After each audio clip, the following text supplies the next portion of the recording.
people of African descent in the publishing industry statewide. And we are partnering with a number of organizations. We call ourselves the Minnesota Black Publishing Arts Collaborative, which Mary, who will speak after me, is a part of. And then there's several others across the state that we've kind of reached out to and are partnering with to try to look at some of what we're talking about here. The way I kind of formulated what I was going to focus on is a little different. I didn't want to focus directly on the actual text, but I wanted to talk a little bit in terms of us looking at the history of text selection and a lot of, say, if you're looking from K all the way to secondary education, the history of our text selection is kind of like, it's been said to be sort of like how pharmaceuticals sell their drugs. So you get someone that kind of comes out and give a list of potential publications or books that they're actually using or they're publishing themselves, and they try to provide a pitch to sell those things.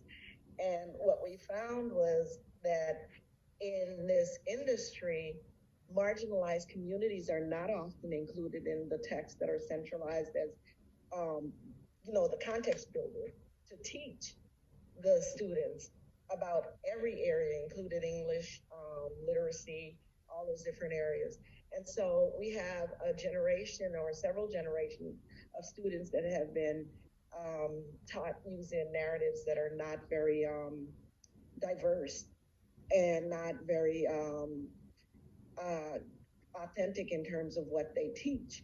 And so part of what I wanted to do was contextualize that a little, just because it just feels like it's some place that's a good starting place for where we start, where we come in. But I was looking at, there's a professor in, I believe at Harvard, her name was Garcia. Her last name was Garcia. And she had mentioned that from the moment our children go to kindergarten, they're educated about the world of a very, very small subset of humanity, namely those who had dominated, oppressed, and colonized the rest of the world. And so when we're looking at text, specifically like in Black Ink and some of the work of the collaborative I belong to, we're looking at how do we expand that world? And to expand that world, we really have to almost just break down some of how the selection has happened before. Now, teachers and professors have some leverage, specifically in higher ed. There's a little more leverage in terms of what you can select and how you make the selection for the reading material in your classes, which is awesome. But I think, like Whitney mentioned, if you don't have that knowledge or understanding or experience with certain groups, sometimes it's difficult to kind of focus in and pull those groups into the conversation or into the context of what you're teaching. And so I know there's a elder, John Henry Clark, who is he's such a writer. He has written tons of historically based books. He's provided just a different view of the Black experience, the Black community, the Black language, and touching a bunch of the different areas. And one of the things he said that really struck me was when he was younger, and he grew up back in the 40s, probably a little before then. But he said when he was younger, he for the first time heard that Black people had a history outside of slavery when he was like in high school. And so he went to his professor, his teacher, and said, hey, can you help me find out a little more about this history? What can I read? Where can I go? And he said his teacher, in all earnesty, looked at him and was like, son, I'm sorry, your people didn't have a history before slavery. And that pointed to the fact that for him, he said, he had heard about it, so he knew it existed, but he didn't know why there was conflicting views in terms of this person that he really admired and looked up to as a teacher, as a guide, as an instructor, not even knowing that there might be some other avenues outside of what he was teaching for him to explore and find out more. And so part of that also goes to, I'm a school psychologist as well. And in one of the middle schools that I worked in during Black History Month, they had a teacher that came in and gave a list of all these wonderful books. There was Toni Morrison, there was Nikki Giovanni, it was all these books that some of the students really had not heard about. And they read for that month in the class.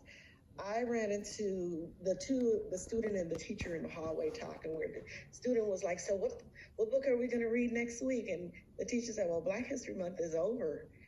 And the student was like, I had not seen a student so excited about reading anything. And the student was finding a point in which she was connecting to that knowledge and information, but then it was just for that month. And so I say all that to say that the selection of books and texts in most of our learning experience have been contextualized based on who's presenting, and who's actually running the classroom, who's teaching, and the teaching have been woven and interwoven with lots of strong stereotypical messages.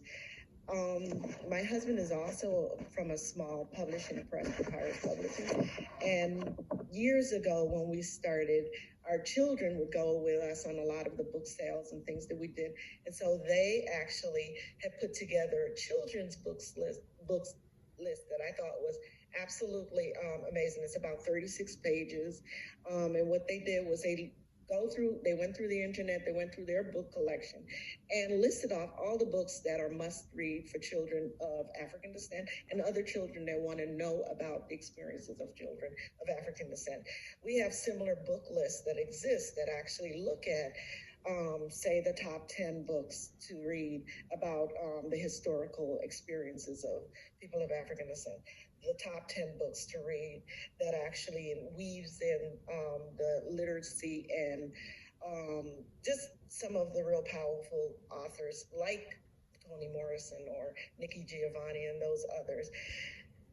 So all that to say that there's so much that exists. I did not want to recreate. I could, and I know I'm coming close to my time, but in sharing my screen, I did want to just give a quick show of the actual list that the young people presented. But I mainly wanted to say that the way English and literacy is taught to us earlier on impacts what we do at the secondary level. The desire to actually participate in a world where stories are engaged in with and speak of our culture is something that I think our young people really, really desire. They desire the place where they can hear about other people that look like them, people that sound like them, so that they're not alone in the world. And so when we select books, I definitely look at, what is relevant to the young people or those people in general that we're actually working with. And so I'll just show. I actually have to open these and then 1 second here. There we go.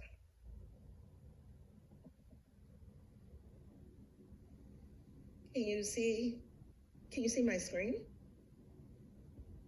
Okay. And I'm not sure if I can.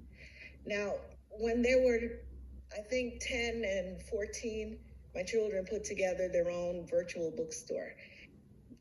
They started the books that they actually were done with at home because we introduced Black books to them at an early age. It was important to us.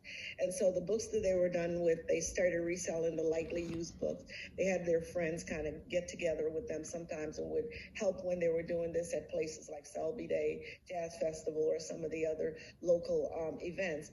And they created a book list. They called it the Sankofa Children's Book List. And like I said, it lists off, there's Black books galore, guides, to reading, and African American children's books. So they listed off all the books they enjoyed, including the books that they did not read that they wished to read. So it was kind of a wish list as well. Like I said, it's 36 pages, I believe. They grouped it in different categories, which was awesome, an awesome project that I know my husband actually helped to drive them to do it, because it's something they were interested in, but they just didn't think that other young people their age and grade were not doing this. And so it was good to see them, actually want to share what they felt was important with the rest of their colleagues or their peers who did have a history before slavery. So to circle back to what the elder said, creating the context for me is very important when we're looking at teaching using diverse text. So creating a context that actually includes who are these people and what has been their experience.